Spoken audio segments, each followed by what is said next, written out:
आज मैं आपको एक ऐसे स्टॉक के बारे में बताने वाला हूं जो क्वाइटली अपनी बेस बिल्डिंग कर रहा था, लेकिन अब ब्रेकआउट की तैयारी करता दिख रहा है।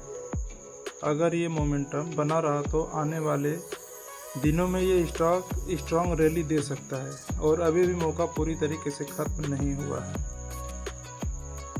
लेकिन ध्यान रखिए, ऐसे मौके बार बार नहीं मिलते हैं और लेट एंट्री में कई बार लॉस भी हो जाते हैं क्योंकि स्टॉप लॉस काफ़ी बड़ा हो जाता है। इस वीडियो में मैं आपको पूरा ब्रेक डाउन दिखाऊंगा, ब्रेकआउट लेवल, एंट्री टारगेट और स्टॉप लॉस, सारी डिटेल्स में मैं आपको इस वीडियो में डिस्कस करूंगा। तो आपका मेरे चैनल स्टॉक एक्सपर्ट पे स्वागत है। अगर आपने मेरे चैनल को सब्सक्राइब नहीं किया है तो please do like and subscribe to my channel. तो चलिए अब हम अपने स्टॉक के ऊपर चलते हैं। तो हम अपने शेयर के चार्ट पे आ चुके हैं और शेयर का नाम है सुदीप फार्मा लिमिटेड। अब चलिए इसके हम चार्ट को समझने की कोशिश करते हैं।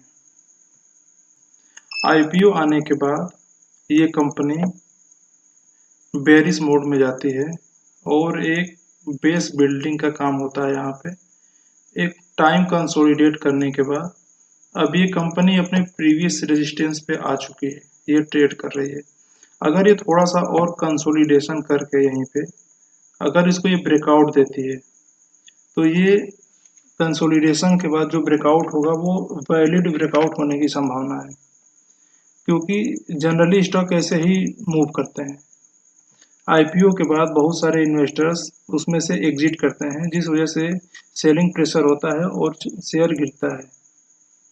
और ये शेयर लगभग अपने हाई से 32% डाउन हुआ है, जो कि बहुत ज़्यादा डाउन नहीं है। यही अच्छे और क्वालिटी स्टॉक्स की निशानी है, वो गिरावट में बहुत ज़्यादा नहीं गिरते हैं, क्योंकि जो शेयर अगर अपने टॉप से 70-80% या 90% गिर गया, उनको रिकवर करने में सालों का समय लग जाता है।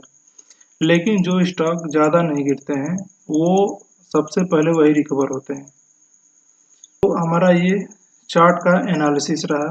चार्ट अभी चूंकि बहुत ज़्यादा डाटा अवेलेबल नहीं है ताकि हम हिस्टोरिकल डाटा को एनालिसिस कर सकें, तो चलिए हम इसके अब फंडामेंटल चार्ट पे चलते हैं, screener.in पे चलते हैं। हम screener.in पे आ चुके हैं और ये सुदीप फार्मा का चार्ट है। ये कंपनी 7800 करोड़ के मार्केट कैप पर ट्रेड कर रही है और इस कंपनी का पी रेशियो 49 है।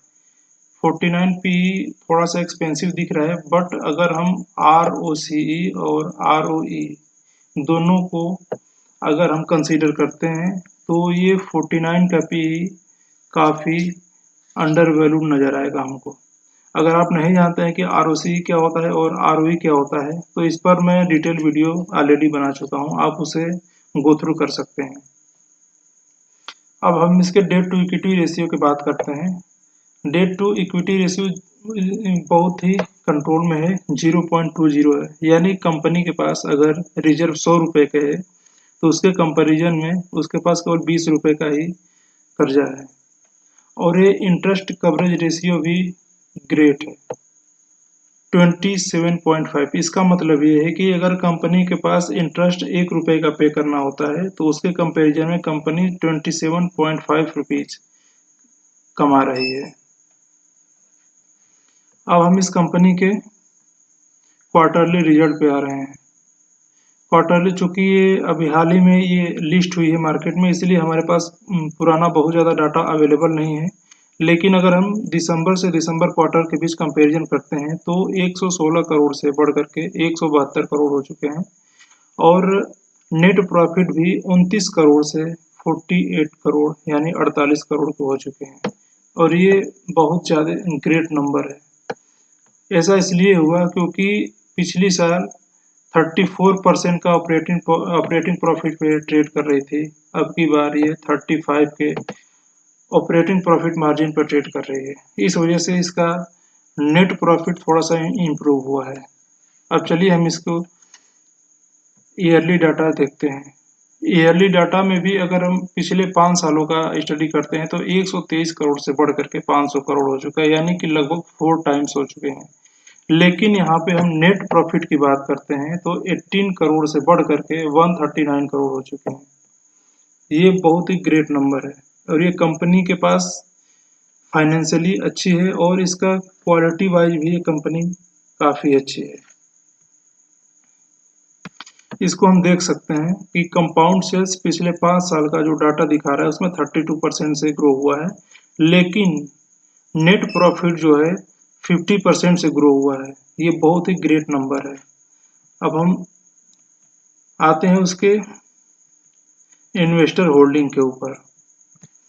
ये प्रमोटर्स के पास अभी 76% का होल्डिंग पड़ा हुआ है और फॉरेन इंस्टीट्यूशनल इन्वेस्टर के पास काफ़ी कम है, 1.5% का है और डीआईआई के पास भी 18% का है। डीआईआई ने अभी रिसेंट क्वार्टर में अपना स्टेक थोड़ा सा बढ़ाया है और सबसे अच्छी बात है कि पब्लिक के पास ये बहुत ही कम, लगभग 4% का ही स्टेक है। यानी कि ये पब्लिक द्वारा रन कंपनी नहीं है, ये इंस्टीट्यूशनल और प्रमोटर्स के द्वारा रन की गई कंपनी है। अच्छी कंपनियों की यही पहचान होता है।